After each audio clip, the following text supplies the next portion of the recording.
So here we are, 28th of August, and a fantastic day here at the mud pond. Water's looking fantastic, the fish are doing great. We're in a time at the moment which is kind of unlike many years. Historically speaking, apparently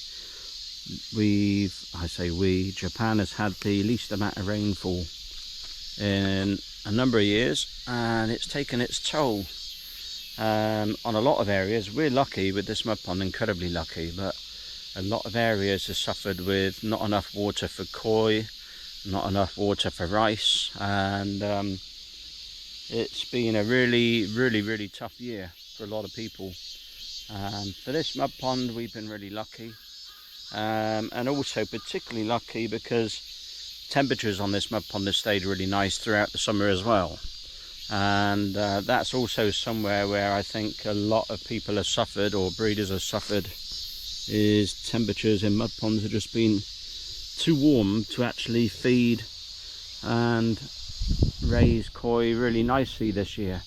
From this point on, those breeders that have still got fish in the mud ponds, I think it will become a little bit easier as the temperatures start to fall, but as I understand it, one or two breeders have had to actually harvest mud ponds because of lack of water, which is really a huge problem. But unfortunately these things can happen, but hopefully this year is very much just a one-off. Anyway, back on to here. Watercolours looking fantastic. Temperatures quite hot at the moment. Highest this peaked out at was a week or so ago, and it was just touched 29 degrees.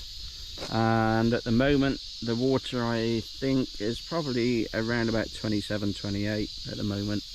I've not checked it since Saturday, but things are looking well.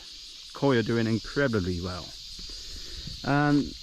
This mud pond, well, our fish house as well, really is a welcome escape for me, because right now, this time of year, we're in kind of a very critical timing, really, as far as YKJ Japan is concerned.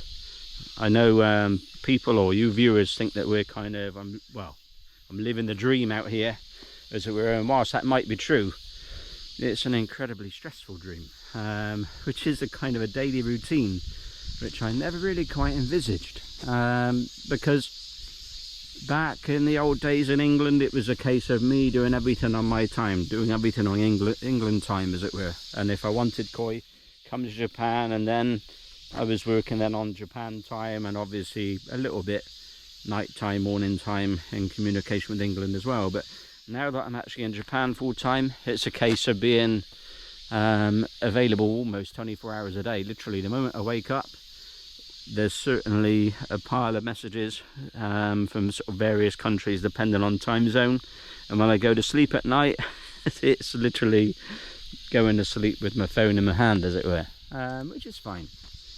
But this time of year, we've now got plans which last year failed. Last year we were planning another fish house, but unfortunately that all was never meant to be.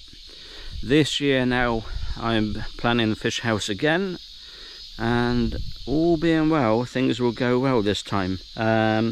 We've got bank backing, as it were, for the next fish house and expansion, but everything now falls on our financial year end, which is coming up very soon. So it's really critical timing, and really right now everything is all dependent on us collecting money on time from people. If that happens, then it's great. It means that from this winter we'll be game on for building another fish house, but if it doesn't happen, then it's basically going to throw our plans down the drain for another year.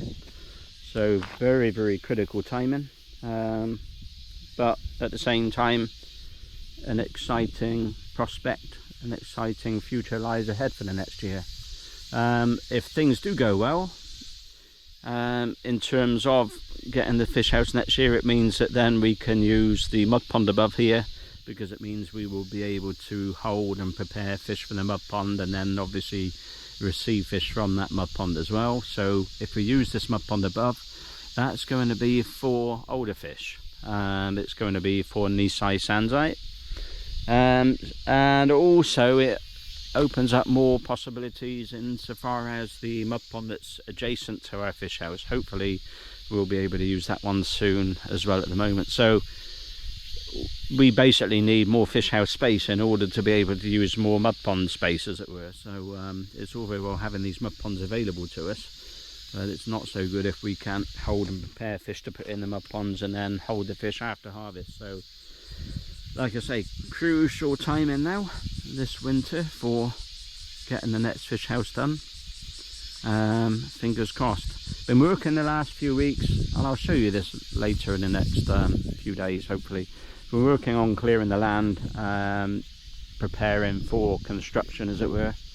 So hopefully it's not all in vain. So it's under pressure, living the dream, but I've got to be honest, I've never ever known pressure and stress like this. It's completely new ground to me, but there we go, fingers crossed. Anyway, thanks for watching, thanks for listening to the rumble, and I hope you've enjoyed the updates from this mud pond.